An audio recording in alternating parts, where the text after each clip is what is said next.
I think one of the more frustrating parts of living is when people want things both ways, right? They want things both ways. And look, if we're honest, men, okay, deal with this with our, I think, respect for the evolution of how we treat women in society in the workplace, right? This is a real thing. It's like, I thought Hillary Clinton, when she ran for president, this is the perfect example of it, okay? That if you were critical of Hillary Clinton's campaign, well, you're sexist. Like, no, we're critical of politicians, or we push back on politicians because that's what you do. That's what you do. If you want to be, we have this in sports. Those of us who are watching college sports evolve. Like, well, it's a business. Okay, if it's a business, then guess what? You can be fired. Wait, what?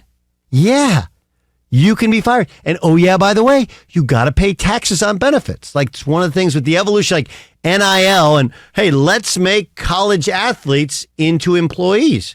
Okay, if you're an employee of a company,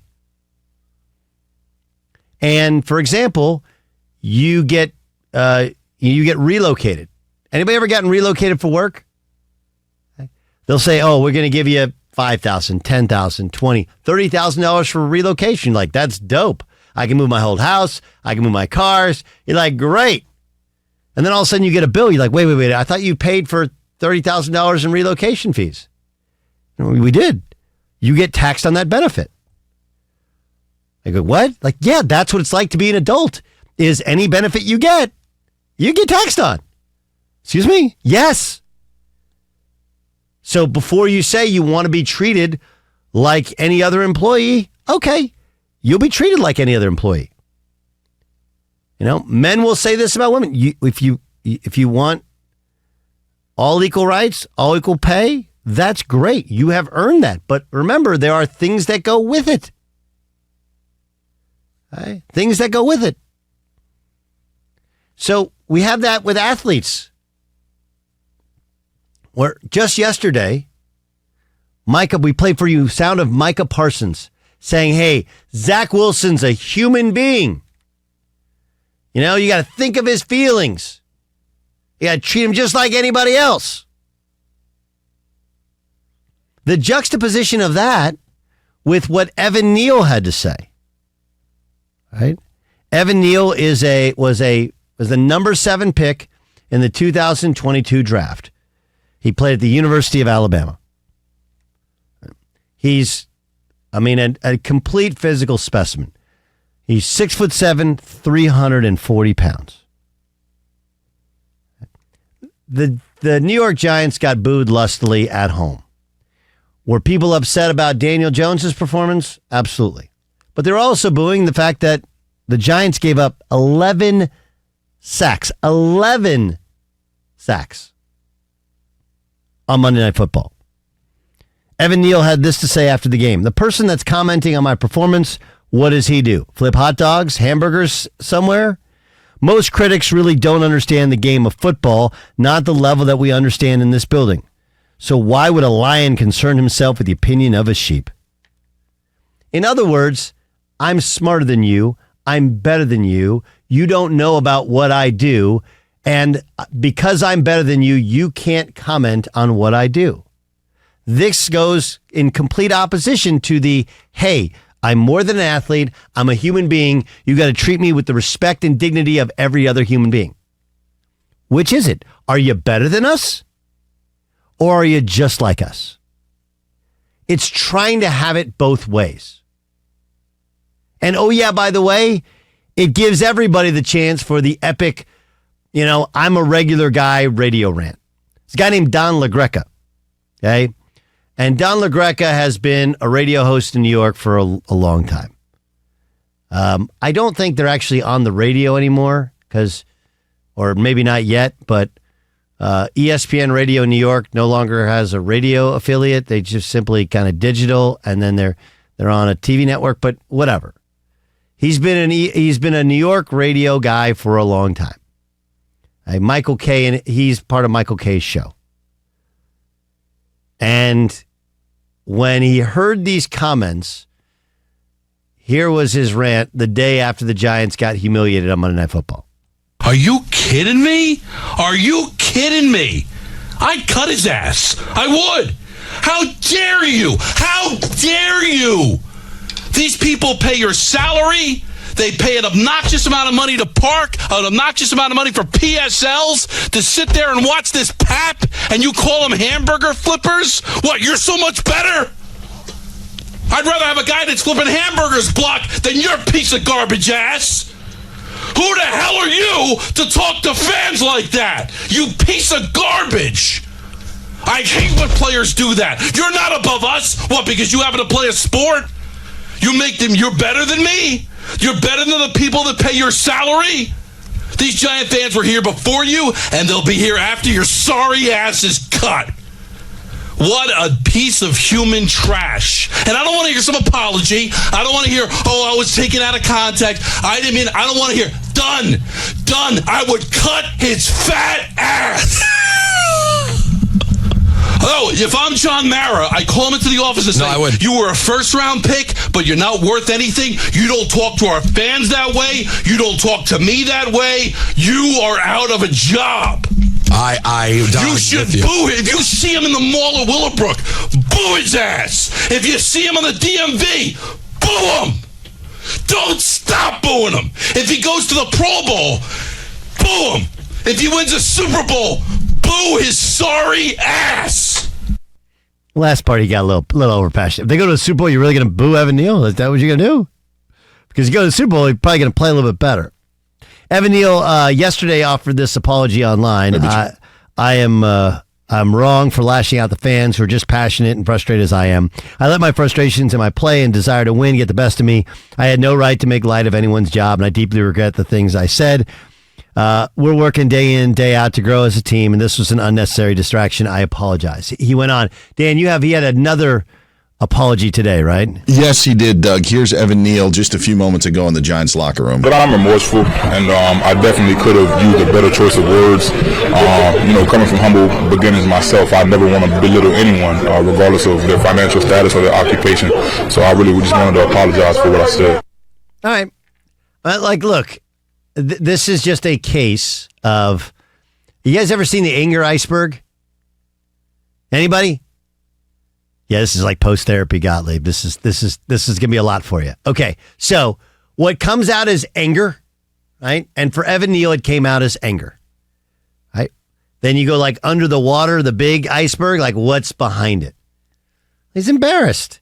He's humiliated. He's probably like most men, you're like got a little insecurity over the fact that you're going to be on tape and Daniel Jones gave up 11 sacks and you have a lot of pride. Like, you played at IMG, beat the crap out of everybody. Played at Alabama, beat the crap out of everybody. You're the seventh pick of the draft. Now, all of a sudden, people are saying you stink.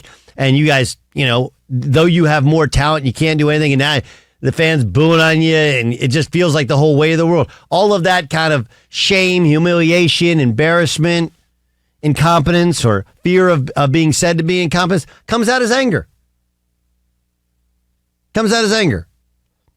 And the fact is that you are actually better than everybody else, right? You are actually better than everybody else because you won the genetic lottery and then you worked really hard, right? You're 6'7", 340 pounds, but you thank your parents for being 6'7" and 300 plus pounds. That's the genetic lottery. And then you built your body and learned how to play it. But never forget not just where you come from, but who pays your bills. You know who else did this the other day? Aaron Rodgers did it on Tuesday when he called Travis Kelce Mr. Pfizer. Right? It's like Aaron Rodgers forgot, hey, Woody Johnson is part of the Johnson and Johnson family. And it's always interesting to me on how we pick and choose who we, and it's like, I get it. Big Pharma, it's really easy to pick on him, but that's actually who writes his check. But the last thing is this, and this is really important. Do I think fans have the right to throw anything at anybody? No. You don't have the right to get in a fight with somebody in the stands. You're a loser if you do. You're a loser if you throw something. You're a loser if you get in a fight. You're a loser. You are, it's like there's pond scum, and pond scum is looking down at you like, we're better than you. You don't have the right to yell racial epithets. Or honestly, you don't have to MF anybody. But you absolutely have the right to boo. Completely. Which I'm not saying Europe is better than us. I will say they're different than us. Do you know what they do in foreign countries instead of boo? They whistle. They whistle. It's a great way to know that people are unhappy as they whistle.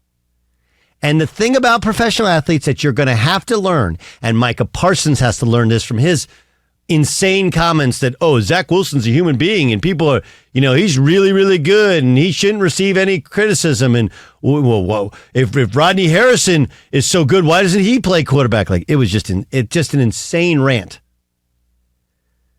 This, I will relate it to the burger flipper, right? If you're a burger flipper, you can complain about a lot of things. You can't complain about the grease flying around when you're flipping burgers.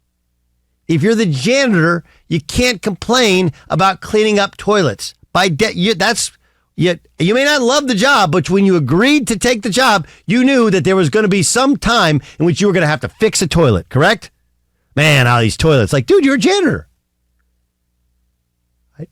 When you're a radio host, you can't complain about, reading all these ads. It's disturbing. Like, dude, what pays your bills? You got to do it. You have dinner and lunch with sponsors and you try and recruit people. That's part of the deal. And when you're a football player or a basketball player or a baseball player, whatever, if you're going to put yourself in the arena, you're going to subject yourself to criticism. Sorry, that's the deal. And with it will come some shame, some humiliation, some embarrassment. It's not easy to deal with. I get it. Right? Like if fans really understood the mentality of a man or a human being is, hey, guess what? If you put all that energy into booing, into yelling even louder when we're on defense, it would hurt the offense's snap count. And while we're not very good right now, it may actually help us. Right? But that's not the reality of how human beings work. You want to play and make millions of dollars. Sorry, you're going to get criticized. That's the deal. And it was absolutely, completely, and totally fair to boo the New York Football Giants because they've been awful this year. And they spent more money, put more resources towards being better, specifically in the offensive line. And, of course, re-sign their quarterback. Like, Daniel Jones has been criticized up and down. Even Evan Neal didn't come to his defense. Daniel Jones is indefensible, but even Daniel Jones didn't sit there and go, it's unfair. He didn't lash out at burger flippers. By the way, burger flippers now in California, did you guys see? Didn't they just agree $20 an hour? Dude. I know that means everything else is going to cost more, but it's not bad. $20 an hour. I can make that work. I got other time in my day. But the whole athlete empowerment mentality thing is you want to be just like anyone else until there's some criticism, and then you want to be, I'm better than you. You don't understand. You don't get the right. Like, nah, ain't how it works, bro. You are, in fact, better. You do, in fact, make more, and you play in the public arena, and we're going to be critical, especially when you're terrible. And then the second that you're really good, we're going to pretend like all that stuff didn't even happen and you're the greatest on earth. Is that fair? We've all been doing this for over 20 years. Is that not how it always works? How it has worked, will always work. Should fans actually be louder and more supportive when their team is bad? Of course they should. But what inevitably happens is they show up because they bought tickets. They feel embarrassed, and so they boo. I can't believe I spent my whole Monday getting ready for this game, and now these bums go out and lay down, and now that's that whole... Fans have the same anger iceberg as the rest of us. And so does Evan Neal. But bro, if you're going to be better than everybody and walk and be in your high horse, then you're going to get booed lustily when you don't perform up to expectations. Don't be the janitor who's suddenly surprised that they have to clean up crap in the boys' room.